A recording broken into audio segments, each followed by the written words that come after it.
Although I haven't had much new news in a few days, so if you've been watching all my news things, you'll see a lot of repeats. What is this garbage?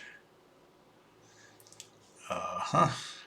Anyway, there's a new report showing that the Federal Drug Administration, Department, whatever it is, the FDA, the medical administration of the government, blocked the publication of not only COVID vaccine results, but also shingles vaccine results. And I've seen a lot of the fundamental research going by.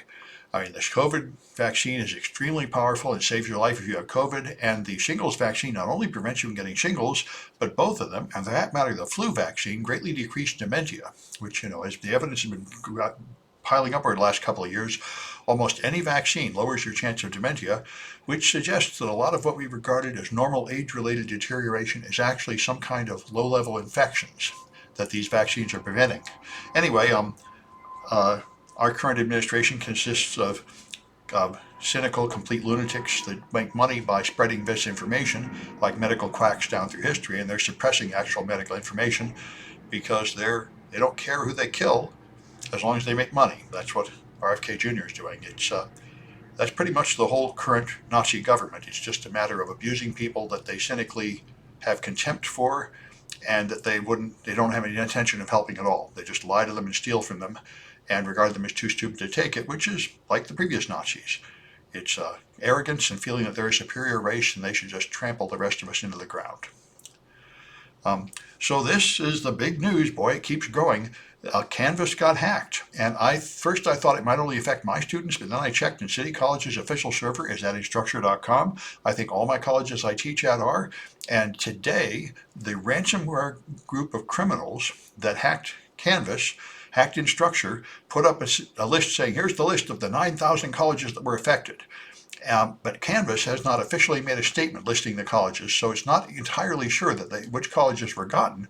And in fact, I couldn't find that list to download anywhere. So all day, my AI agent is here, and all day my AI agent has been working trying to get that list. It's been going on tour, hunting different places, checking it frequently to see if it's going up and down, get past all the barriers, and it still hasn't managed to get it yet.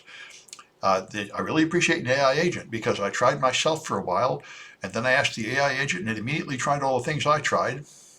And then it said you need to install special software to get on Tor. So I put in the software.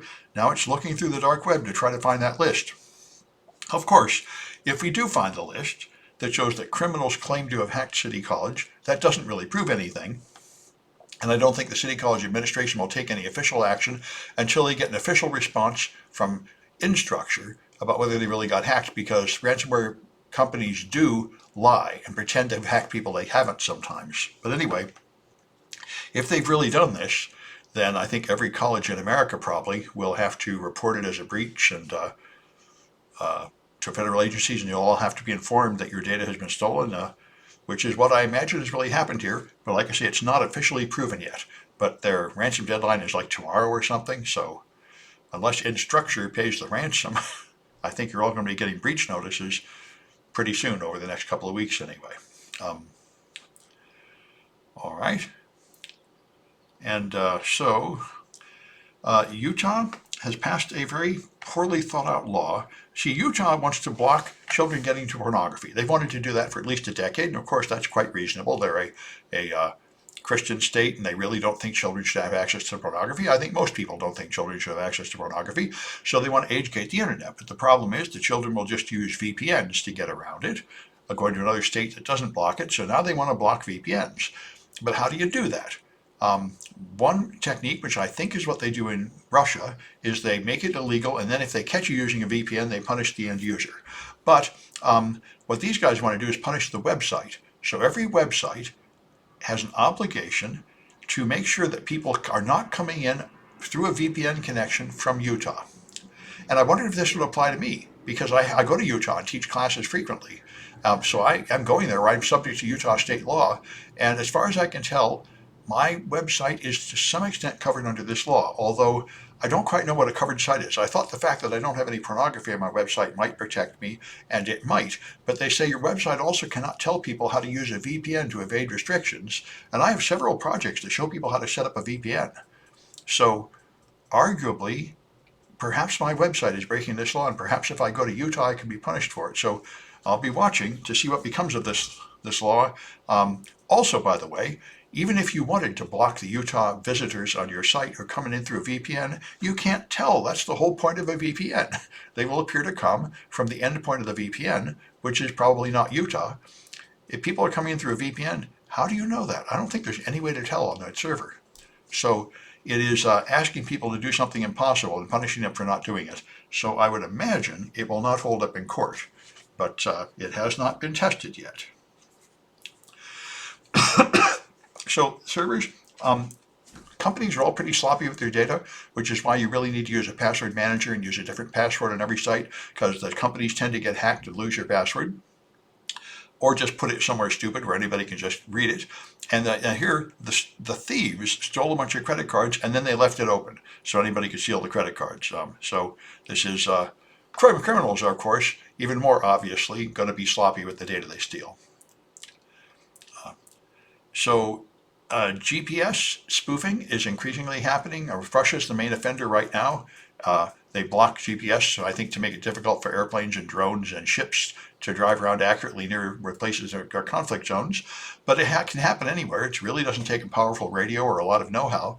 And so Oak Ridge National Lab has made a detector that you can run to find out if your GPS is being hacked. I don't explain exactly how it works, but it certainly is a logical thing to worry about. There's big money in deflecting important things like cargo ships and trucks full of valuable things. It would probably be a good idea to have this device around to warn you if somebody's doing that to you. A certificate authority was hacked. This is also very uncommon. Certificate authorities, their entire product is trust. The only reason anybody uses them is because if you ask the certificate authority, is this really Google? They're supposed to say that's Google, and I can trust them because they really are careful with their security and nobody hacks them and steals their secrets, so they're the only one that can testify that this is Google. But DigiCert got hacked by a social engineering attack. They managed to talk people inside there to running a Microsoft screensaver installer, which would then run code and give them control of the machine. So they bought a bunch of code signing certificates, 27 of them, and used it to sign malware. And if you take the malware analysis class, you have probably seen, we did it with PuTTY, we take signed code, break the signature, and the code still runs and you don't even get a warning message. So I'm afraid Microsoft's very sloppy implementation of code signing enforcement will render this far more effective than it should be. Now, those certificates have been revoked, but I don't think Microsoft Windows will warn you if you're running something that's signed with a revoked certificate. We'll see what comes of this, but I think it's not good for the certificate authority. Anyway, so Cisco has made a tool to help you figure out if you are using poisoned AI models. And so the idea is this will help you address issues with third-party AI models. If you use third-party models like open models, like DeepSeek R1 from China, which you probably don't want to use in America for compliance purposes, but there's Llama from Meta, a perfectly good American model, but it's open and public. So the question is, has the model been changed? Could it be that the change was made by an attacker during a supply chain attack, which many people have? Supply chain attacks are going everywhere. So this is going to check to see the history of this model. And so the model is a Python-based toolkit that will generate a fingerprint for each model. So I guess you can just tell if the model is genuine or not. So we'll see what happens. It seems to me like this is pretty much like the thing that is now standard in government work, the software bill of materials. If you send software to any government agency, they now expect you to list all the libraries that are used and all the versions that are used so they can test if any of them have known vulnerabilities. But anyway, people are beginning to ask this question about software as well as hardware, that we want to know the supply chain, we want to know what countries made it, and things like that. Anyway, that's all the news I'm going to talk about.